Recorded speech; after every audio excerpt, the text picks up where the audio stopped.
Hello everyone. After exercise 3.3, now we're going to start exercise 3.4, last exercise of NCERT book. First is principal solution and general solution. अब इन दोनों में difference क्या होता है? Principal solution और general solution हमारे ट्रिग्नोमेट्री फंक्शन से दोनों से रिलेटेड है. But in the principal solution we solve only trigonometry value 0 between 360. 0 से लेके 360 के बीच में सॉल्व करेंगे. अब इसमें 0 इन्वॉल्व होगा बट जो 360 है वो इन्वॉल्व नहीं होगा. इससे जो लेस है मीन्स हमने इसके बीच में ही सॉल्व करना है. जैसे कोई एक हम बोल रहे हैं कि कोई इसकी लिमिट है, तो प्रिंसिपल सोल्यूशन में सिर्फ हम उसकी एक लिमिट देख के चलते हैं कि मीन्स 0 से और 360 के बीच में ही हमने सॉल्व करना है. 360 इन्वॉल्व नहीं होगा बट 0 उसमें इन्वॉल्व हो सकता है. Second is general solution. All solution of trigonometry function mean जितने भी उसके सोल्यूशंस हो सकते हैं. इसमें हमारे इंटीजर्स जो होंगे वो इन्वॉल्व होंगे. मीन्स इंटीजर आपको पता ही कोई भी वैल्यू हो सकती है 1 2 3 4 अप टू इन्फिनिटी.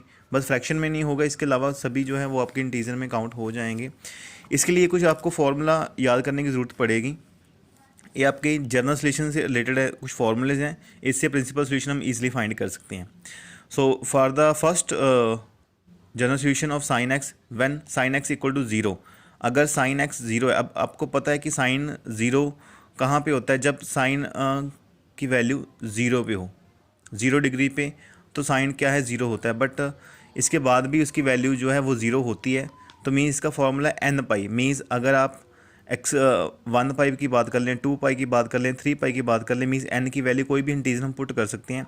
तो उसमें क्या होगा? साइन जो थीटे की वैल्यू होगी वो 0 आएगी. Second is cos x equal to 0. अब कॉज एक्स आप वी नो कि कॉज जब 90 डिग्री पे होता है अकॉर्डिंग टू टेबल वो 0 होता है ना. अब सिमिलरली ही अगर इससे आगे भी अगर मीन्स हम आगे 90 से आगे जाते हैं तो फिर भी वैल्यू इसकी 0 होती है. कहाँ पे होती है? When x equal to 2n plus 1 pi upon 2 और n belongs to integer. Means अब इसमें n की वैल्यू आप कोई भी पुट कर दो. जैसे हम यहाँ पे 1 पुट कर दें, 2 पुट कर दें, 3 पुट कर दें, तो जो भी हम इसको सॉल्व करते जाएंगे इस कंडीशन को, तो आपका जो थीटे की वैल्यू आएगी या x की वैल्यू आएगी वो क्या आएगी? आपकी 0 आएगी. ये थे आपके जो 2 फंक्शंस हैं related to 0. Second is related to कोई भी वैल्यू हो सकती है. जैसे sine x equal to sine y. अब यहाँ पे 0 वाला नहीं है फंक्शन, ये कोई भी उसकी वैल्यू होगी अकॉर्डिंग टू टेबल. अब इसमें जब sine x equal to sine y होगा तो x equal to n pi plus -1 की पावर n इंटू वाई. अब n यहाँ पे कोई भी इंटीजर हो सकता है, मीन्स नेगेटिव भी और पॉजिटिव भी हो सकता है, और उसके अकॉर्डिंग हम यहाँ पे वैल्यू फिल करके देखेंगे.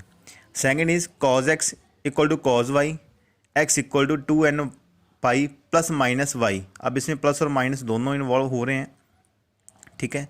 तो n belongs to an integer, n की वैल्यू यहाँ पे कोई भी पुट कर सकते हो. Last is tan x equal to tan y implies x equal to n pi plus y. n belongs to an integer. अब यहाँ पे जो है n की वैल्यू आप कोई भी फिल कर सकते हो, नेगेटिव भी और पॉजिटिव वैल्यू क्या है फिल यहाँ पे कर सकते हो.